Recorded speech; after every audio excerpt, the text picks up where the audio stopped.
खुशी का।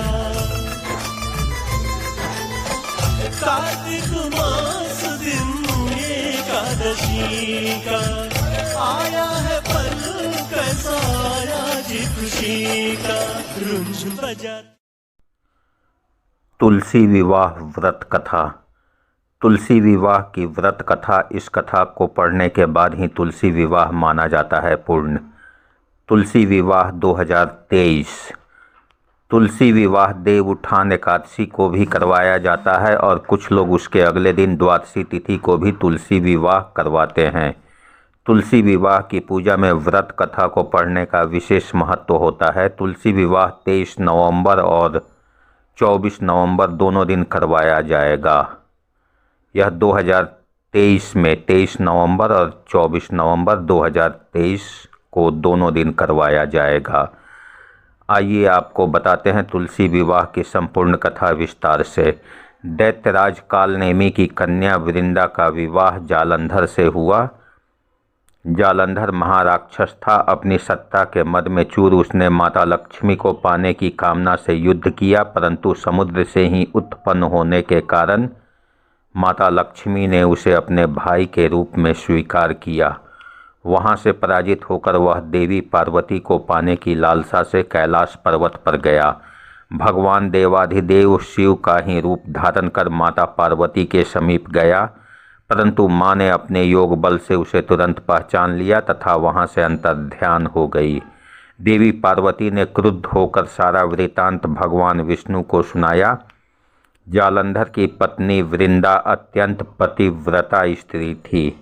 उसी के पतिव्रता धर्म की शक्ति से जालंधर न तो मारा जाता था और न ही पराजित होता था। इसलिए जालंधर का नाश करने के लिए वृंदा के पतिव्रता धर्म को भंग करना बहुत आवश्यक था।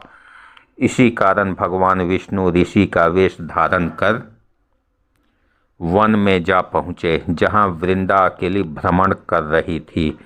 भगवान के साथ 2 मायावी राक्षस भी थे, जिन्हें देखकर वृंदा भयभीत हो गई।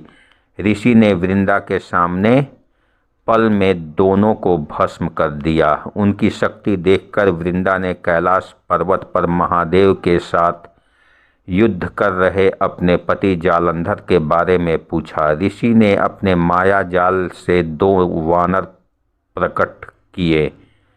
एक वानर के हाथ में जालंधर का सिर था तथा दूसरे के हाथ में धड़। अपने पति की यह दशा देखकर वृंदा मूर्छित होकर गिर पड़ी। होश में आने पर उन्होंने ऋषि रूपी भगवान से विनती की कि वह उसके पति को जीवित करे। भगवान ने अपनी माया से पुनः जालंधर का सिर धड़ से जोड़ दिया और स्वयं भी वह उसी शरीर में प्रवेश कर गए। वृंदा को इस छल का तनिक भी आभास न हुआ। जालंधर बने भगवान के साथ वृंदा पतिव्रता का व्यवहार करने लगी, जिससे उसका सतीत्व भंग हो गया। ऐसा होते ही वृंदा का पति जालंधर युद्ध में हार गया और भगवान शिव के हाथों मारा गया। इस सारी लीला का जब वृंदा को पता चला तो उसने क्रुद्ध होकर भगवान विष्णु को हृदयहीन शिला होने का शाप दे दिया। अपने भक्त के शाप को भगवान विष्णु ने स्वीकार कर लिए और शालिग्राम पत्थर बन गए। सृष्टि के पालनकर्ता के पत्थर बन जाने से ब्रह्मांड में असंतुलन की स्थिति हो गई। यह देखकर सभी देवी देवताओं ने वृंदा से प्रार्थना की कि वह भगवान विष्णु को शाप से मुक्त कर दे। वृंदा ने भगवान विष्णु को शाप मुक्त कर स्वयं आत्मदाह कर लिया। जहाँ वृंदा भस्म हुई वहाँ तुलसी का पौधा उग गया।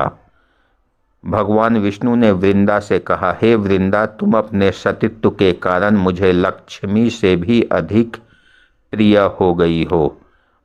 अब तुम तुलसी के रूप में सदा मेरे साथ रहोगी। जो मनुष्य भी मेरे शालिग्राम रूप के साथ तुलसी का विवाह करेगा उसे इस लोक और परलोक में विपुल यश प्राप्त होगा। ऐसी मान्यता है कि जिस घर में तुलसी होती है वहाँ यम के दूत भी असमय नहीं जा सकते। मृत्यु के समय जिसके प्राण मंजरी रहित तुलसी और गंगाजल मुख में रखकर निकल जाते हैं, वह पापों से मुक्त होकर बैकुंठ धाम को प्राप्त होता है। जो मनुष्य तुलसी व आंवलों की छाया में अपने पितरों का श्राद्ध करते हैं, उनके पितर मोक्ष को प्राप्त हो जाते हैं। ओम जय माँ तुलसी माँ, ओम जय माँ लक्ष्मी माँ, ओम नमो नारायणाय।